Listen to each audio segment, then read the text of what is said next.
second. Forward. We copy you down, Eagle. The Eagle has landed. Astronauts who land like eagles. Zecharia Sitchin's research reveals that in our ancient past there were advanced beings referred to as the Anunnaki, translated, those who from heaven to earth came. The idea that there was in our solar system a race of intelligent beings far older than us who are now gone would certainly force us to rethink lots of questions, including the question of human origins. Where did we come from? Could we be the products of genetic engineering? The hypothesis that modern science is only now catching up with ancient knowledge is inspiring scientists and researchers to increase efforts to rediscover that which may have been lost over time. It rekindles a situation that has lain dormant almost 5,500 years, the incident of the Tower of Babel. In the Babylonian version of the biblical story, the people of Babylon were building a tower whose head shall reach the heaven, in which a Shem, a space rocket, was to be installed under the direction of their supreme god. But the other deities were not amused by this foray of mankind into the space age. The biblical story recalls that Yahweh came down to see the city and the tower that the humans were building, and he said to his colleagues in Genesis chapter 11, "This is just the beginning of their undertakings.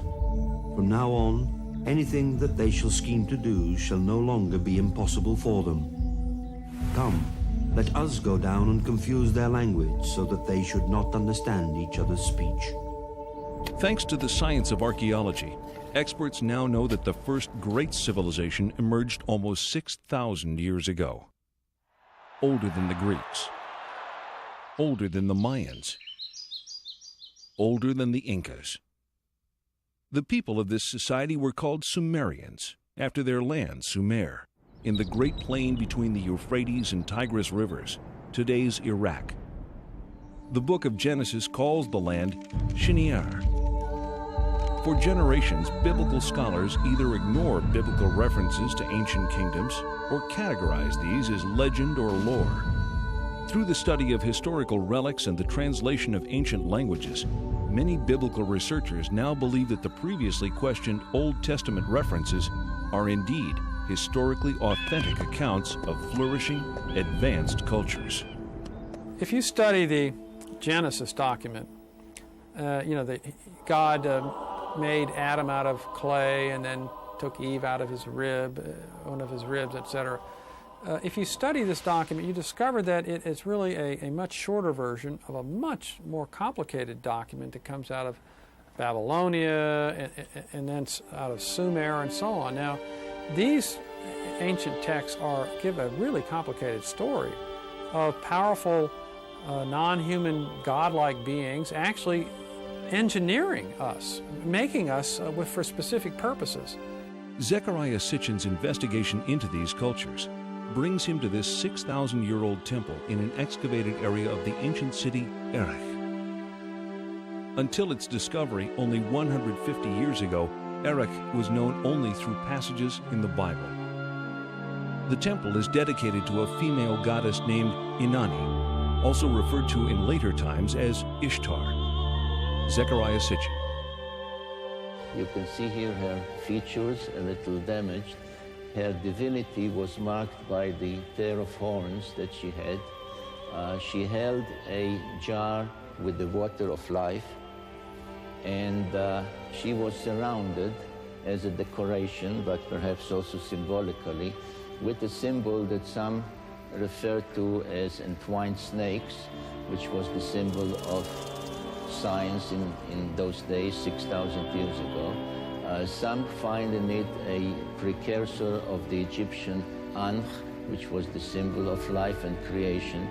Further results of Mr. Sitchin's research affirm the theory that this visage of entwined snakes is the symbol for genetic manipulation of DNA. Carved out in stone over 6,000 years ago, Ishtar is sometimes depicted flying through the sky and leaving the Earth's atmosphere to traverse the heavens. In ancient Mesopotamia, the secrets of astronomy and other celestial knowledge are kept carefully guarded, studied behind closed doors by an exclusive society of priest astronomers. Cylinder seals like these are the only surviving record of these carefully guarded secrets. This clay tablet carries the print of a cylinder seal about 4,500 years old. It depicts the god Enlil granting the plow to humankind, ushering in the age of modern agriculture. On closer inspection, something completely remarkable can be seen: a detailed depiction of the complete solar system configured identically to that known to contemporary science. With the sun prominently figured in the center, each planet appears in its correct position and relative proportions to the other planetary bodies. On the outskirts is one additional planet, a 10th, not currently located by astronomers of our modern era. Astronomers around the world are on the lookout for this evasive celestial sphere, as a growing body of physical evidence indicates that it does in fact exist.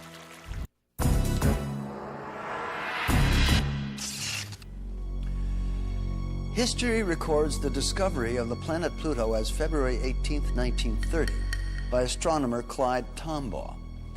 Yet, Pluto is clearly shown on the imprint taken from the Sumerian cylinder seal. There is also one additional planet, the one that scientists refer to as the mysterious Planet X, the yet undiscovered most distant member of our solar system. According to modern science, prior to the invention of the telescope in the 1600s, humanity had no knowledge of outlying planets beyond Jupiter, as these bodies cannot be viewed with the naked eye. Since the day of Galileo Galilei, optical astronomers have amassed an important body of knowledge about the outer planets. These theories established by astronomers from around the globe have been uncontested these last centuries. With the technological advancements of our day, new vantage points have developed, such as the unobstructed view of NASA's Hubble telescope and the perspective gained through unmanned probes sent on reconnaissance missions to the outer reaches of our solar system.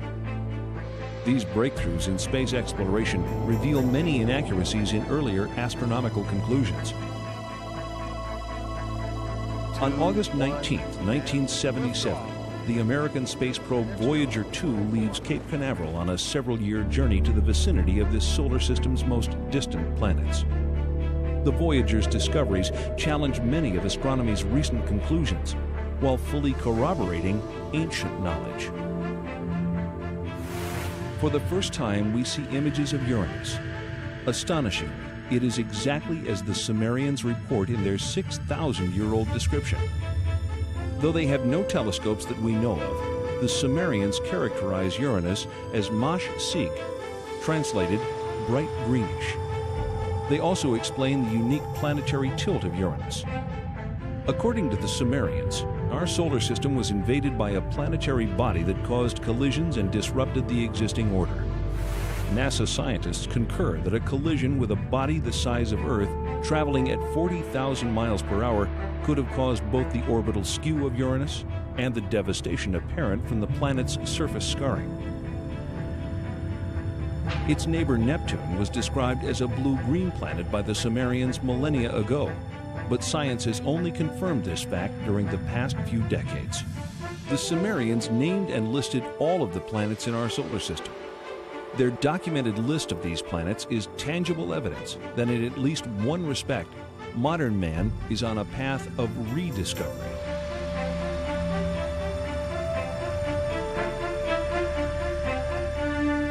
That ancient knowledge included the planets Uranus and Neptune, supposedly unknown until discovered in 1781 and 1846, and even Pluto, not discovered until 1930. Neptune, Nudimmud, the artful creator. Uranus, Anu, he of the heavens. Saturn, Anshar, foremost of the heavens. Jupiter, Kishar, foremost of firm lands. The asteroid belt, Rakish, the hammered bracelet. Mars, Lamu, god of war. And Ki, Earth, what the Sumerians considered to be the seventh planet. Why the seventh planet? Why not the third, as Earth is so often referred to in modern parlance? Sumerian records indicate that they began their counting not from the sun, but from a planet on the outside of the solar system. But most surprising was the inclusion of one more large planet as the 12th member of our solar system. The launch of Pioneer 10 in 1972 ushers in the era of deep space exploration. The craft journeys beyond the outer known planets, sending back data that is used to seek a possible 10th planet. 14 August 1978, which was just about 6 weeks after we discovered the fact that Pluto has a satellite. Once you have a satellite for a planet, you can determine how heavy it is. It turns out Pluto was very much smaller and lighter weight than we had thought, which meant that Pluto has no influence, no appreciable influence on the motions of the planets Uranus and Neptune. At that point, we voiced the hypothesis that this means that there is at least one yet to be discovered planet in the outer reaches of the solar system. Over the past 2 decades, physicists have joined astronomers in the search for the mysterious Planet X. One of the things we did in 1978, having made this prediction that there was an additional planet, 10th or 12th, depending on your point of view, we sort of put our money where our mouth was, as it were, and we went out and we started looking for this thing. We've been able to refine the search area somewhat, get it rather narrowed down. We do our predictions based on the observed anomalies in Uranus and Neptune. We actually are currently looking down in the region of Centaurus, which is just south of the constellation Libra. But if it is in the kind of orbit that we describe here, it would have to be a planet that would have a mass something like 3 to 5 times the mass of the Earth. This would put it intermediate between the gaseous planets like Uranus and Neptune and the terrestrial planets that we have in the inner part of the solar system. So if this planet turns out to be in a 3,600-year orbit, then its mass will be correspondingly larger. This one here is a map of the solar system as we know it. The inner planets, this is the orbit of planet Pluto. And this here is the orbit that I have proposed for the 10th planet. And here's where we think it is right about now in its orbit. If Planet X exists, we are not alone in this solar system.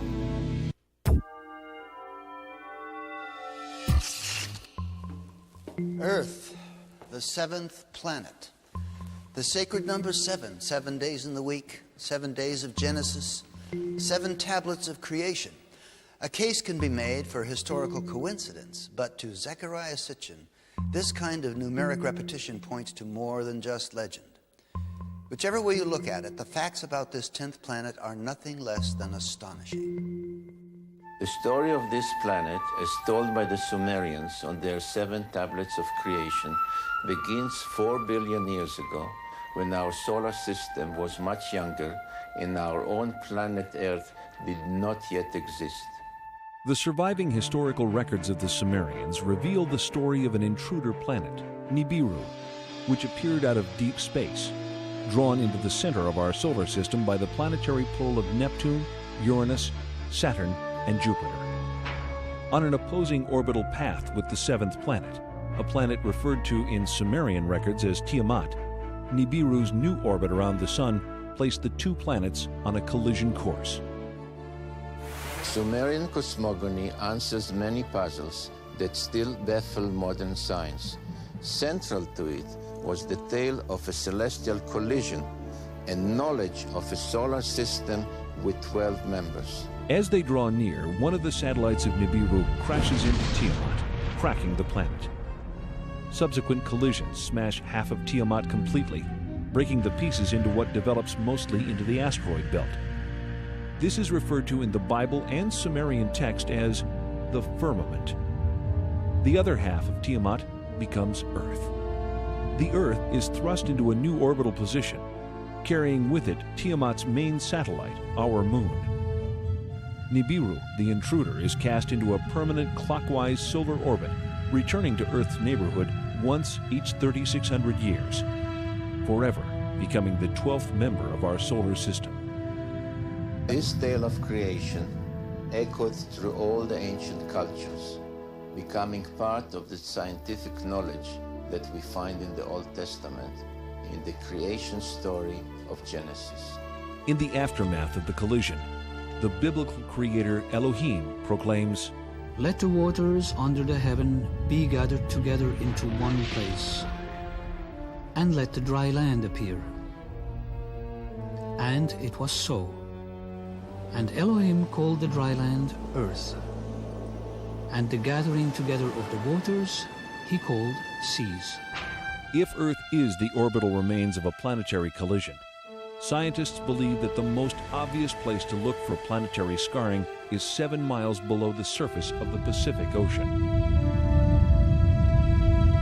When in the heights heavens had not been named, and below earth had not been called, naught but primordial Apsu, their begetter, Mamu, and Tiamat, she who bore them all.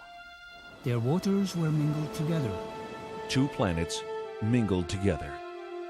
The biblical passage of Genesis reads, "In the beginning God created the heaven and the earth. And the earth was without form and void, and darkness was upon the face of the deep. And the Spirit of God moved upon the face of the waters. And God said, Let there be light. And there was light." If we apply the knowledge of the Mesopotamian text to the biblical text, the correct reading of the book of Genesis emerges, especially in relation to waters. And Elohim said, Let there be a firmament in the midst of the waters, and let it divide the waters from the waters. And Elohim made the firmament, dividing the waters which are under the firmament from the waters which are above the firmament. And Elohim called the firmament heaven. Upper waters? Lower waters? What does the Bible mean by this? The Sumerians describe Uranus and Neptune as watery planets. What are the conclusions of modern science? In 1979, 1980, and 1981, Pioneer and Voyager visit Jupiter and Saturn with their many moons. During these missions, water is discovered virtually everywhere, as ice on the surface and as water below the surface. The Sumerians' ancient claim of water on Jupiter's moons Io and Europa is proven. The Sumerian records indicate water on Enceladus and Tethys, 2 of the moons of Saturn, and in that planet's spectacular rings. The findings of NASA confirm these ancient Sumerian assertions, giving further credence and clarity to the biblical quote, "waters above the firmament." Halley's Comet travels through space, itself a spectacular confirmation of the biblical claim, "waters above the firmament." Nearly 4 billion years old, with a core half the size of Manhattan Island, this mystic traveler throws off water at the rate of 30 to 70 tons a second, with enough mass to continue its purge for thousands of years. Was ancient man aware of this spectral vision? The unusual celestial object, reported in Babylonian texts to have been seen in the year 164 BC, is believed to have been Halley's Comet. Significantly, it was considered the scepter star of Israel. In the Bible, the book of Numbers records, "I see it, though not now. I behold it, though it is not near. A star of Jacob did course. The scepter of Israel did arise." Halley's Comet and its lights are truly the messengers of Genesis. when the 19th century astronomer Schiaparelli announced that he had seen canals on Mars, he was ridiculed. So too was the respected American astronomer Lowell in 1916. When NASA's unmanned spacecraft visits Mars in the 70s and again in the 90s, ample evidence of water in that planet's past is revealed. Images from expeditions to Venus and Mars exhibit visual evidence of dry sea, lake, and riverbeds characteristic of the biblical reference, waters above the firmament. Even Mercury, so close to the Sun, seems to have had a watery past, yet maintaining ice at its polar caps. The NASA report reads, quote, We are forced to no other conclusion but that we are seeing the effects of water on Mars, unquote. And, quote, Mars once had enough water to form a layer several meters deep over the whole surface of the planet, unquote. What we previously believed to be a dry and barren planet unexpectedly emerges as a planet where water once existed in abundance. Mars joins Venus, Mercury, the Earth, and most recently the Earth's moon in corroborating the Sumerian concept of water below the firmament. With the discovery of water on the moon and distant planets, the possibility of colonization suddenly becomes much more viable. Oxygen can be extracted from the water to be used in domed habitats on planets with minimal atmosphere. And water is one of the principal ingredients of rocket fuel. This find increases the possibility of unlimited treks across the stars. We've had reports to the effect that the Viking equipment will never determine positively whether or not there's life on Mars. Can you set us straight on this? Well, my own view is it's much too soon to decide whether we will have a definitive answer. It may be that there is an exotic biology on Mars. It may be that there's an exotic chemistry which looks a little bit like biology. There's a number of experiments to be done. They might decide the issue, they might not. But either way, Viking has been a biological success because the chemical explanation means that there is a kind of chemistry on the Martian surface which simulates some of the steps of chemistry in biology. We would learn something important about the origin of life. In October 1988, the Soviet Union sends two unmanned spacecraft, Phobos 1 and 2, named for one of the Martian moons, to study the red planet. Phobos 1 is lost while on its way to Mars. But Phobos 2 arrives to orbit Mars and immediately sends images back to Earth. On March 1, 1989, pictures of this unusual grid are received. The grid, here in the upper right, is shot both in the optical range and in the infrared range. Later, they are merged into this composite overlay. On March 26th, Phobos 2 sends these images to Earth, taken just south of the equator.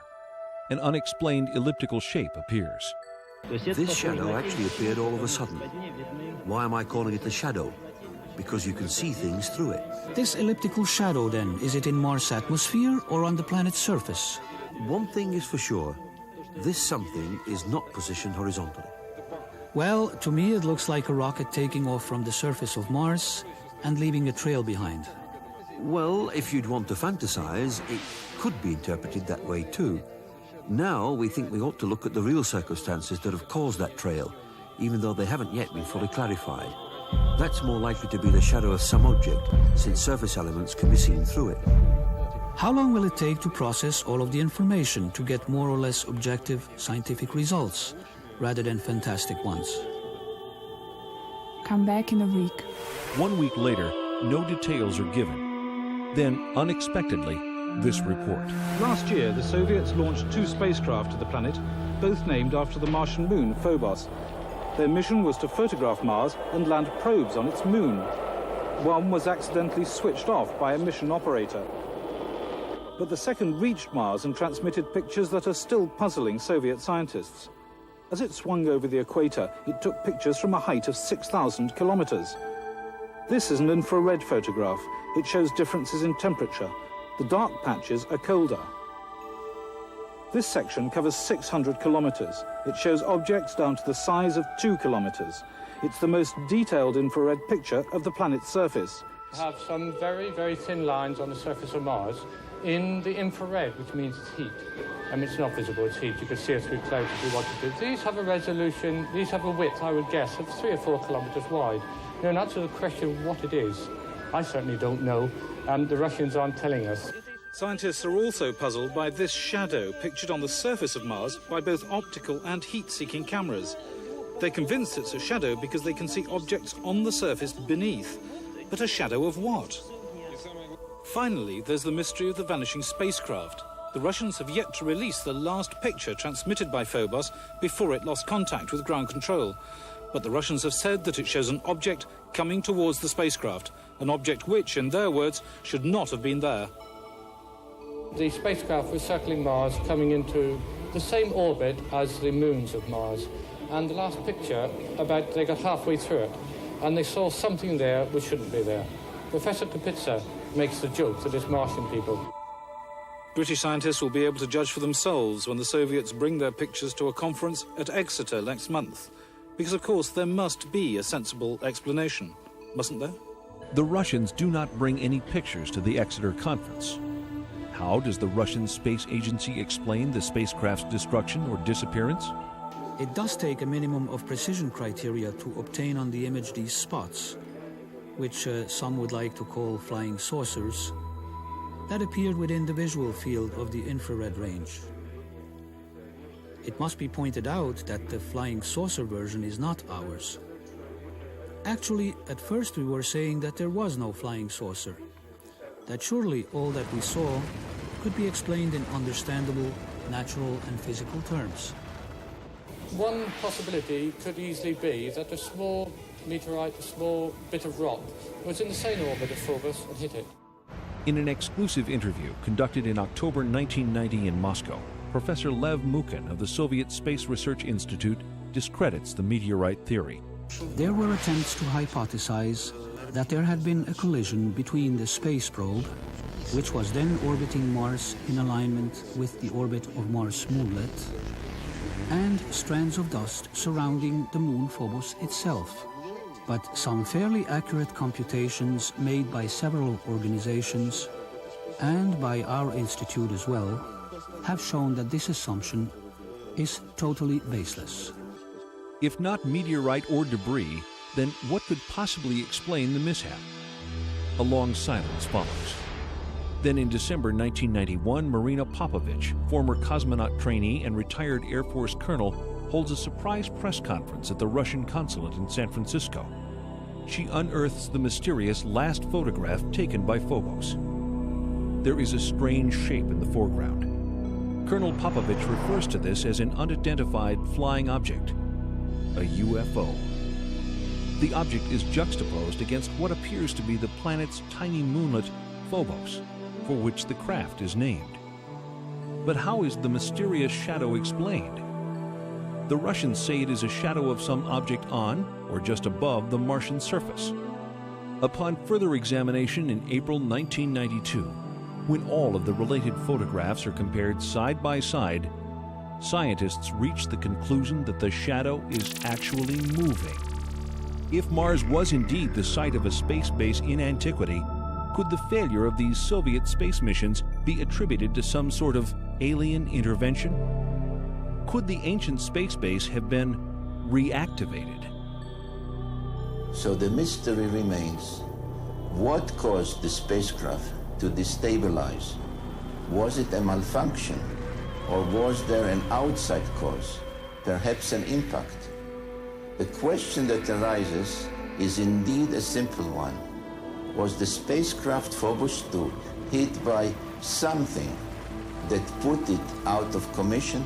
The circumstances in which Phobos 2 was lost suggest that someone might be back on Mars, someone ready to knock out what to them is an alien spacecraft.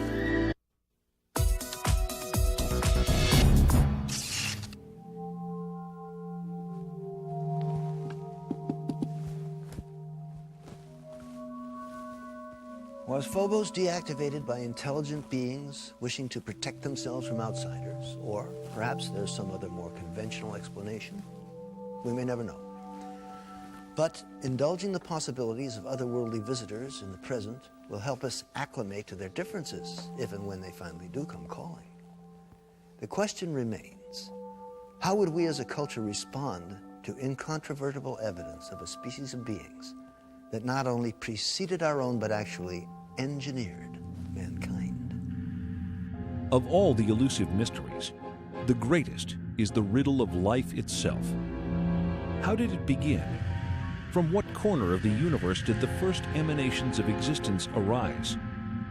Was the seed of life carried to Earth from the planet Nibiru? There has been a blending of interest in biologists on one hand and planetary astronomers on the other in the question of the origin of life. Because the same questions about how life originated on Earth also would apply to Mars or some other solar system. And just as they really can't explain how life originated on Earth, they don't really know how it originated elsewhere. Contemporary scientific thinking cautiously asserts that life arrives on Earth when certain chemical substances crash into the surface aboard a stray comet early in our planet's history. What we are trying to find out in the meteorites is to see whether there are any of these molecules related to life. There are certain molecules, like the amino acids, which may be described as the building blocks of life. Directed panspermia, another scientific theory, suggests that life on Earth is seeded by a race of beings from outside the planet, not by chance, but as the deliberate activity of an otherworldly society. The Bible suggests that the creation of humankind comes at the end of a long list. All the fishes of the sea, and all the fowl that fly the skies, and all the animals that fill the earth, and all the creeping things that crawl upon the earth. It was only then that Elohim created the atom. In the last few pages of the story of creation, the Sumerians point to the Anunnaki as the creators of mankind, our own benefactors of life. According to Sumerian text, the Anunnaki, in advance of landing 445,000 years ago, sent androids to scout the Earth. 150,000 years later, the Anunnaki themselves arrive and create humankind. How was Adam created? According to the Sumerians, it was by genetic engineering, fertilization in vitro, in a glass tube, as depicted in this cylinder seal rendering. Adam was the first test tube baby. In Genesis chapter 1, verse 26, the Bible reads, "Let us make the atom in our image and likeness." But why?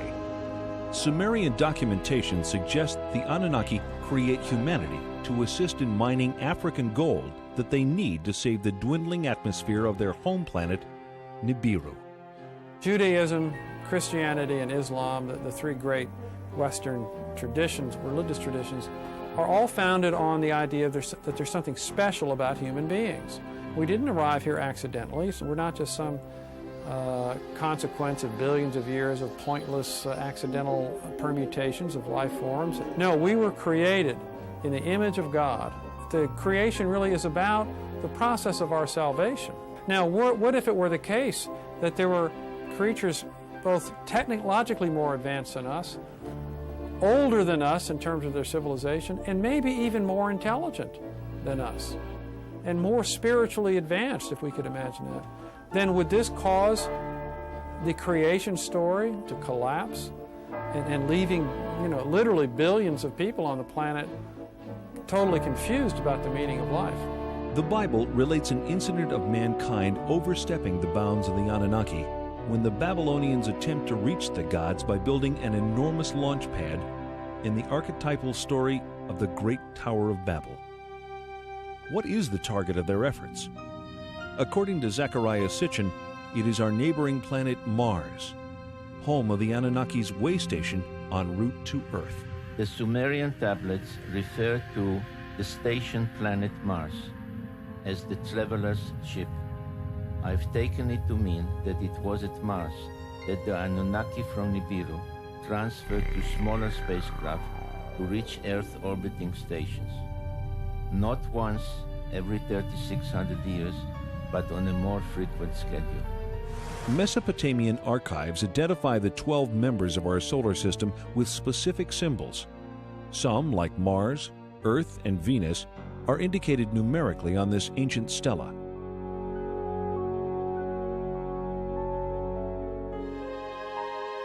We see the sun with its many rays. We see another 4 depicted standing on their cult animals, but really it's a symbolism connected with the zodiac.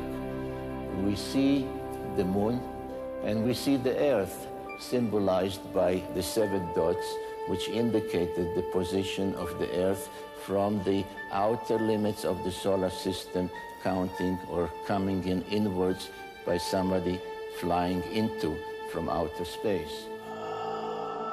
The 7 dots of Earth with its crescent moon and the 6-pointed star of Mars are revealing clues in this 4,500-year-old Sumerian depiction.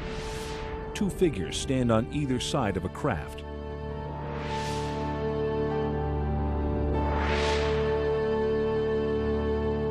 Some researchers believe that Mars was habitable as little as 10,000 years ago. A 10th planet? A mysterious species with the technology to genetically engineer humankind? A few years ago, most of us would have laughed at these ideas, but after the cloning of Dolly the sheep and some of the breakthroughs in genetic engineering, these concepts begin to sound more plausible. When we come back, we'll look at some photographic evidence that raises more serious questions about what the mysterious Anunnaki may have left behind.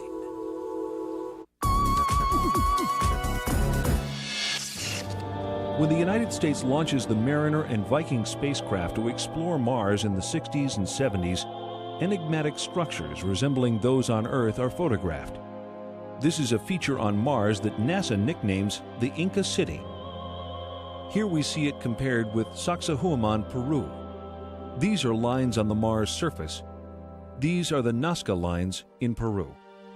I feel that what has been discovered so far is very suggestive of intelligent layout, but it would be irresponsible of me to say I have proof. What I have is evidence which makes it appear as though it's been designed by some kind of intelligent thinking process, which is probably even more advanced than our current in some ways. I was especially intrigued by independent researchers' suggestions in their reports that the orientation of the face and adjoining pyramid indicated they were built in alignment with sunrise at solstice time on Mars about 450,000 years ago. Could it be that a civilization capable of space travel almost 500,000 years ago visited this part of the solar system, leaving behind monuments on Earth and Mars? The only beings mentioned by name are the Anunnaki. The only evidence supporting such a theory is evidence of visits by the Anunnaki. We have seen societies on Earth that have been demolished by cultural cross-representation, if you like. Meeting a more advanced culture has had a severe impact on an existing culture. But I think we're intelligent enough to be prepared for that.